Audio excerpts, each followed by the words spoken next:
This is Belinda Dow, registered clinical dietitian. This is the 4th episode of a dietitian's journey with insulin resistance.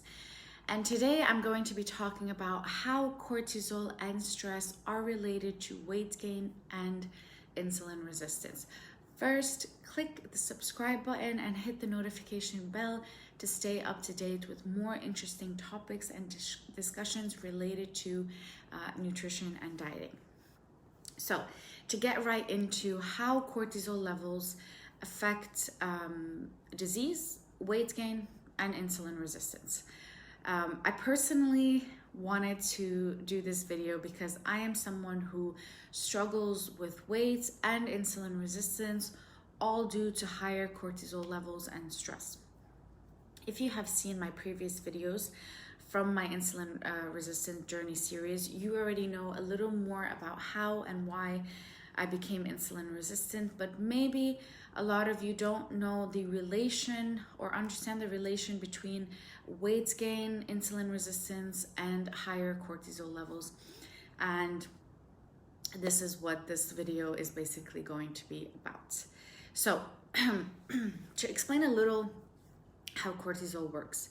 So when we are exposed to what we call a stressor, so during our everyday life, we have a lot of stress factors that can affect our mood. They can affect our body, our minds, and just our whole day altogether. So let's say, given the example that someone is faced with a stressor, what happens in the body? There's a hormonal pattern that follows. The adrenal glands secrete cortisol. The cortisol prepares the body for a fight or flight response by flooding it with glucose. So it does this to supply an immediate energy source to your large muscles in order to accommodate the need for the energy due to the stressor. So it's actually giving you energy in order for you to deal with it. So what we know right now is that cortisol, or let's say being exposed to a stressor, increases glucose levels. Cortisol then inhibits insulin production in the attempt to prevent glucose from being stored in order to favor that immediate use of glucose. So it doesn't want insulin to store that glucose. You need that energy, you need that glucose. So basically, cortisol doesn't want insulin to go in and store that glucose. It wants it to be used in the response for the flight or fight response that has just been made. Cortisol, what does it do after that? It then narrows the arteries while the epinephrine increases your heart rate, both of which force, let's say, blood to pump harder and faster. The person addresses, let's say, and resolves the situation, the stressor, and then hormone levels return back to normal. So when that immediate stress has gone, the hormone levels are able to just go back to their normal state. The question here is, what if I have been in a stressful state for a long, long time? In my personal case, it was 3-4 years of stress every day, which means, my body was under the flight or fight response for almost every day for 3-4 years. So you can see how damaging that can actually be to our glucose and insulin levels. So how does cortisol affect blood sugar levels, if we want to go into more detail on that? So when the body is under this stressful condition, cortisol comes in to provide the body with glucose by tapping into protein stores through gluconeogenesis in the liver. So this energy is meant to help the individual fight or flee a stressor that occurs, like we mentioned. However, if we are constantly under stress, cortisol levels tend to be elevated over a long term, which means that it's consistently producing glucose. It's not just a one-time thing.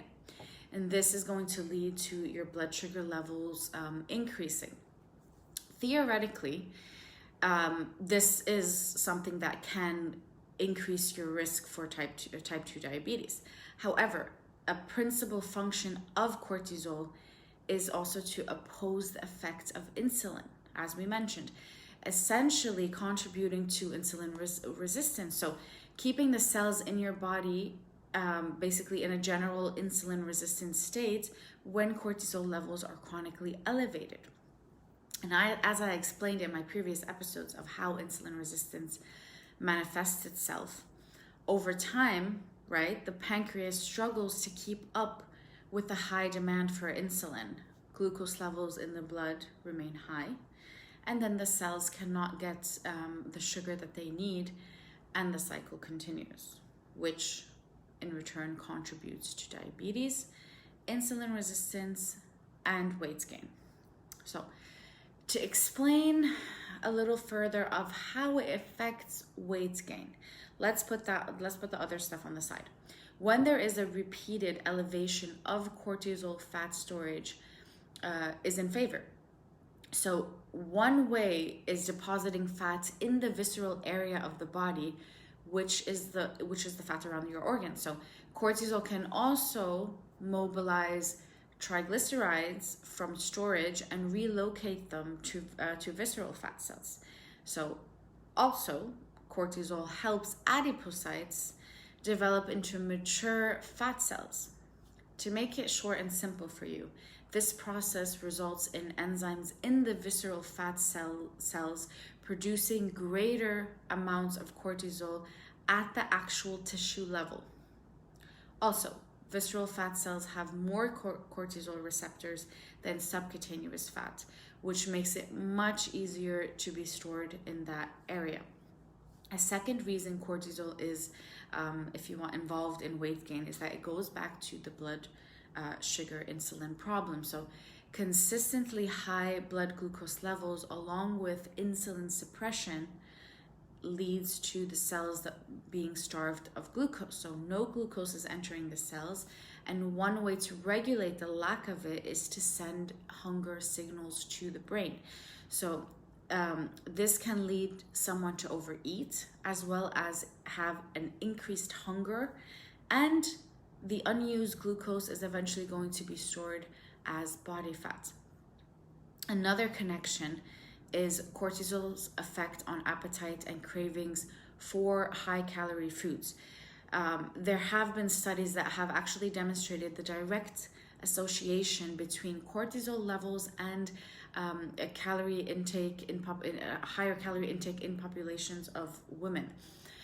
Cortisol may directly actually influence appetite and cravings by binding to the hypothalamus receptors in the brain. It also indirectly influences appetite by modulating other hormones and stress responsive factors known to stimulate appetite. So can you imagine how much is going on in your body when your cortisol levels are higher, and how easy it is to gain weight due to stress? Furthermore, cortisol levels can affect your immune system as well. How does this happen? So cortisol functions to reduce inflammation in the body, which is a good thing. But over time, these efforts, if you want, to help reduce the inflammation, also suppress the immune system. So chronic inflammation caused by, let's say, lifestyle factors such as poor diet or stress helps to keep those cortisol levels higher, creating damaging effects on the immune system, which can then lead to a weakened immune system, aiding to, let's say, an increased susceptibility to colds and illnesses. There's an increase in the risk of cancer. There's the tendency to develop food allergies. There's an increased risk of gastrointestinal issues, and possibly an increased risk of autoimmune diseases.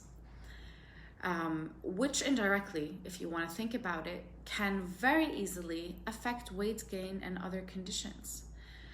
So it's just, they're all connected in some way. They're all causing your body to be under a lot of stress to your organs. As I mentioned earlier, the flight or fight response increase cortisol levels, which also narrows your arteries. Over time, such arterial constriction and high blood pressure can lead to vessel damage and a plaque buildup, which also is contributing to cardiovascular disease. So adding yet another condition and compromise to your body. So It's not only affecting your blood glucose and insulin levels and making you more prone to both, but it's also affecting your risk for cardiovascular disease and upper body fat and visceral fat, if you want, deposits. So it's a lot. To add to that, high cortisol levels for a long period of time can also be linked to insomnia.